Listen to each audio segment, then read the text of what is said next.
Holland and Holland have made some of the best double rifles ever built. Their proprietary cartridge, the 375 Holland Holland, is one of the most popular cartridges for shooting big game. However, as much as we've seen quite a few big bore Holland and Holland double rifles, this is the first time I've ever laid eyes on a miniature Royal hammerless ejector.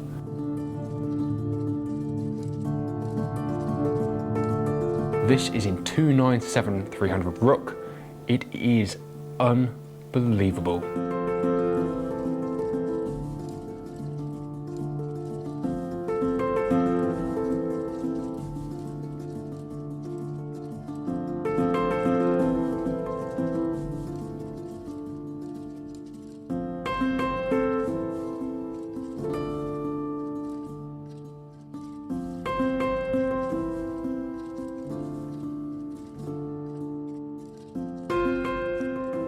So if you're wondering why the title of this video is what it is, it's because this rifle was made for Umberto I, King of Italy. Before we talk about him and what he was like, let's talk about the gun itself. Made for the year 1900, this gun is every bit a Holland Royal. There's nothing about it that if you just showed someone a picture without any scale, they wouldn't go, yeah, 375 H&H.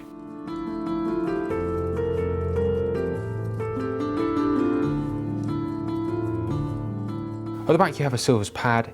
It might or might not be original, but it's going to have not been on there long after it was new, just looking at the condition of it. You have a beautiful walnut stock, very classic Holland double rifle walnut, just figured enough for it to be beautiful, but still extremely strong and plenty of character.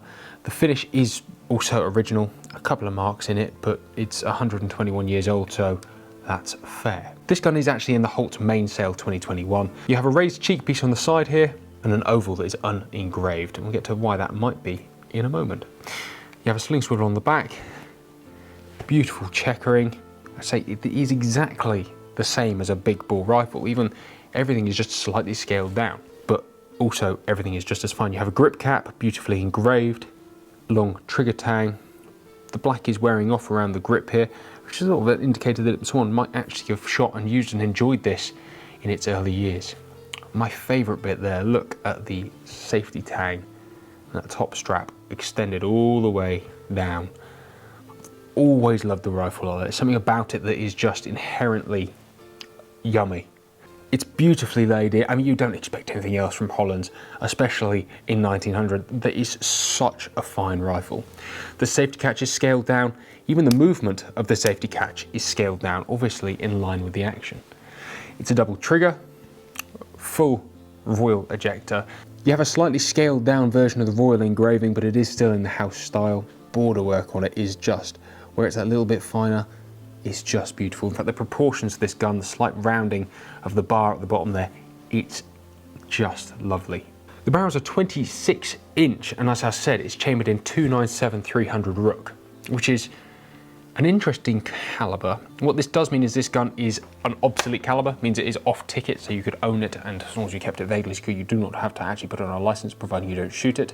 However, if you wanted to, if you felt the need, which I think most people would, you could get it put on a license. You could find some original ammunition, which is old, and then go and use it. Or alternatively, I'm aware that you can make 297-300 Rook out of 22 Hornets and some fireforming and some resizing and some clever stuff if you felt the need, which, to be honest, if I owned this rifle, I would feel the need to go and shoot rooks and rabbits and all the things good that this gun was designed to shoot. Quarter rib, everything about this gun is superlative. 50, 100 fold up and 150 fold up leaf sights on the quarter rib there, which is checkered throughout, and then a little white metal front sight there. Even the way it closes up, it's just so Holland and Holland, but it's a miniature. And I know that shouldn't excite me in the slightest, or it shouldn't excite me half as much as it currently is, but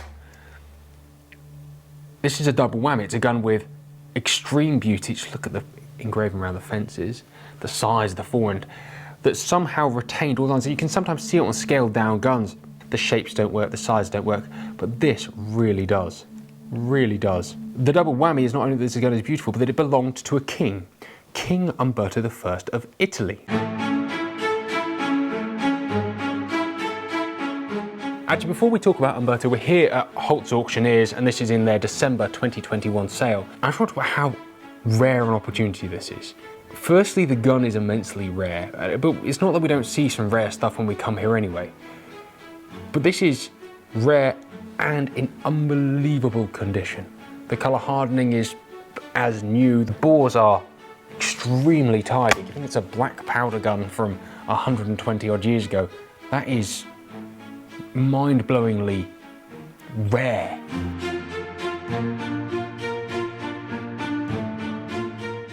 So, back to King Umberto, the man who was born on 18th of March 1844. As Crown Prince, he led a war, or went to war with Austria, which was successful in, popularity contest terms anyway. At a time when anti-monarchist sentiment was very, very high, running very high in Italy, he actually managed to gain some popularity. And in fact, when he acceded to the throne, or took the throne, I think in 1878, he was a popular man. As king, he went on a bit of a political warpath. He took all of Italy and made a point of actually bringing them all together.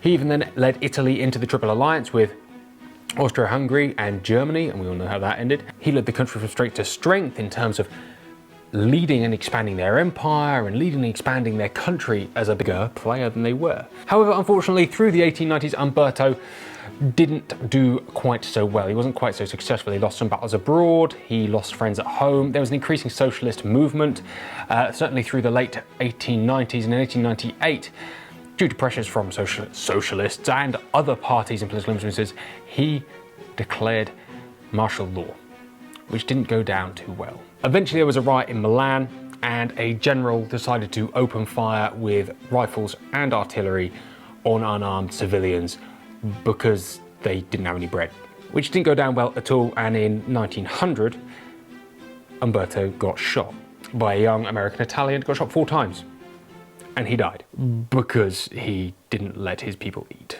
However, this is where this gun gets interesting, because this gun was finished on the 14th of May 1900, and Umberto was shot dead on the 29th of July 1900.